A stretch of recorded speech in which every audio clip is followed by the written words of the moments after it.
যখন দেখলাম শাশুড়ি মা পান ছেঁচার জন্য রেডি হয়ে গেছে, পানগুলা মানে হাতে ভেঙে ভেঙে ছেঁচুনির মধ্যে দিচ্ছে, তখন আমি ঝটপট চলে আসলাম একটু ভিডিও করার জন্য। আমাকে জিজ্ঞেস করছিল কি করো কি করো, আমি তখন বলছিলাম একটু ভিডিও করি, এটা স্মৃতিস্বরূপ আমার কাছে থাকবে। অনেক বছর পর মা রোজায় আমাদের কাছে এসেছে, অবশ্য 15 রোজা আমার কাছে করবে বলেছে। তারপর দেবরের বাসায় থেকে আসছে, ভাসুরের বাসায় থেকে আসছে, আবার ঈদ করার জন্য ভাসুরের বাসায় চলে যাবে। প্রিয় ভাই বোন বন্ধুরা সবাইকে আসসালামু আলাইকুম এবং আদাব। সবাই কেমন আছেন? আশা করছি অনেক অনেক ভালো আছেন। আপনাদের দোয়া আর ভালোবাসায় আল্লাহর অশেষ রহমতে আমি ভালো মন্দ মিলিয়ে আছি।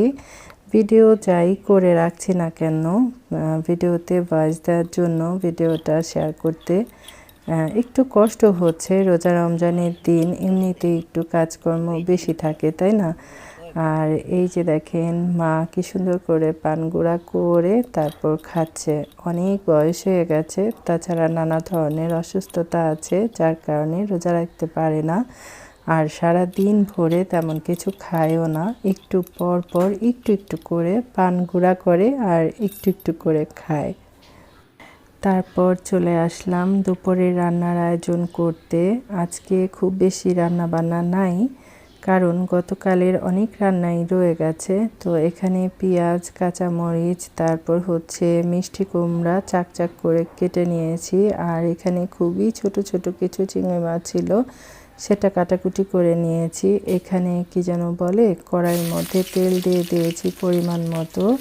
তারপর এই তো পেঁয়াজ দিয়ে দিলাম। যেহেতু আমার শাশুড়ি মা খুব একটা ঝাল খেতে পারে না, সে কারণে আজকে গুঁড়া মরিচটা ব্যবহার করব না, শুধুমাত্র কাঁচামরিচ দিয়ে রান্না করব। তবে খাওয়া দাওয়া শেষ করে যেহেতু ভয়েস দিচ্ছি, সে কারণে রান্নাটার রিভিউ দিতে পারছি। তারপর যাই হোক চিংড়ি মাছ দিয়ে দিলাম। চিংড়ি মাছটা হালকা করে একটু ভাজাভুজি করে নেব, তাতে করে ফ্লেভারটা খুব বেশি ভালো হয়।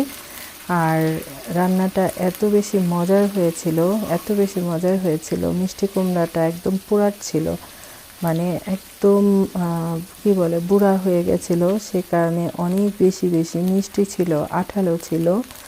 আর এখানে আদা রসুন বাটা দিয়েছি, লবণ দিয়েছি পরিমাণ মতো, একটু ধনিয়ার গুঁড়া আর একটু হলুদের গুঁড়া দিয়ে দিব।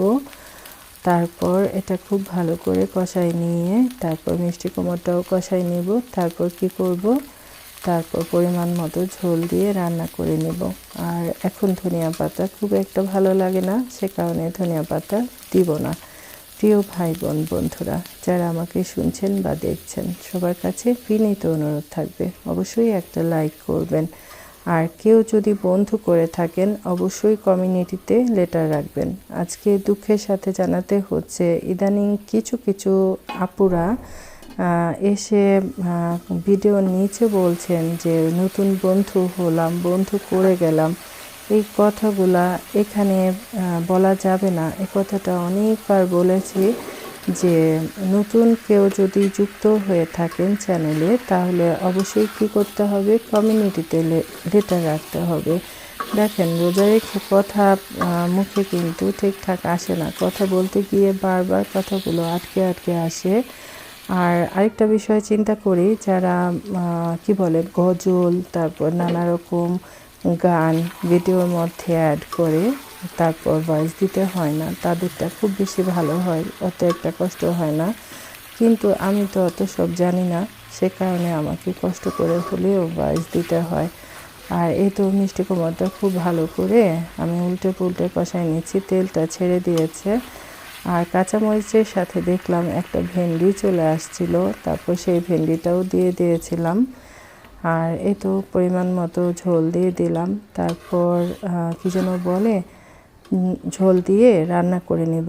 আর নামানোর আগে আমি সবসময় একটু চিনি ব্যবহার করি, তবে আজকের মিষ্টি কুমড়াটা এত বেশি পোড়াট ছিল, ভরাট ছিল আর কি, যার কারণে আমি আমার শাশুড়ি মাকে বলেছিলাম যে মা একটু চেক করে দেখেন তো ঝাল, লবণ, তারপর মিষ্টিটা পারফেক্ট আছে নাকি। তারপর মা আমাকে বলছে কি জানেন, বলছে তুমি কি চিনি দিয়েছো?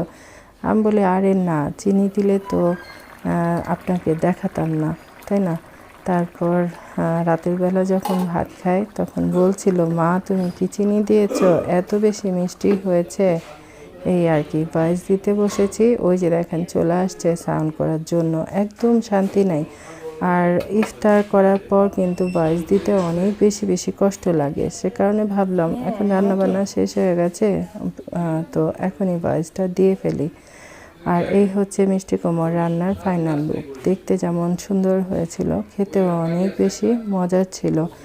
তারপর কি করলাম, তারপর আলু চপ বানানোর জন্য চুলায় আলু সিদ্ধ দিয়ে দিলাম। ভাজা পোড়া খেতে একদম ভালো লাগে না।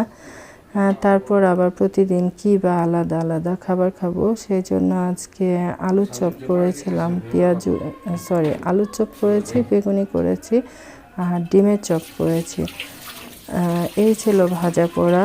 কিন্তু যতই বলে না কেন ভাজা পোড়া খেতে ভালো লাগে না। যখন ইফতারের সময় হয়ে যায় তখন কিন্তু ঘাপুস করে খাওয়া হয়ে যায়, তাই না বলেন? আর কি যেন বলবো, আসলে কি যেন বলবো করে আর মনে করে বলতে পারছি না, অনেক বেশি ক্লান্ত লাগছে। আর কি কথা বলবো সেটাই আসলে খুঁজে পাচ্ছি না। তারপর যাই হোক, তরমুজ একটু কাটাকুটি করে নিলাম। এবার ভালোই তরমুজ খাওয়া হয়েছে। যে কয়টা তরমুজ আনা হয়েছে সবগুলাই অনেক বেশি মিষ্টি ছিল আর একটু দানা দানা ছিল, খেতে অনেক বেশি মজা লাগে। ফ্রিজের ঠান্ডা তরমুজ, তাই না? রোজা রেখে কিন্তু একটু পানি জাতীয় খাবার খেতে বেশি মজা লাগে। আর এবার রোজায় আমরা জিলাপি বা মিষ্টি খাবার কিছুই খাইনি। তারপর আপনাদের ভাইয়া অল্প করে একটু জিলাপি এনেছিল, আমি অবশ্য খাই নাই, কিন্তু সবাই একটু করে খাওয়া হয়ে গেছিল। এই ছিল আমার আজকের ব্লগ ভিডিও। জানি না কি রেখে কি বললাম। আর রাতের বেলা ভাত বসাই দিয়েছিলাম, সেটাও একটু ভিডিও করেছিলাম। সবাই খুব বেশি ভালো থাকবেন, সুস্থ থাকবেন আর সবাই সবার পাশে থাকবেন। আল্লাহ হাফেজ, আসসালামু আলাইকুম।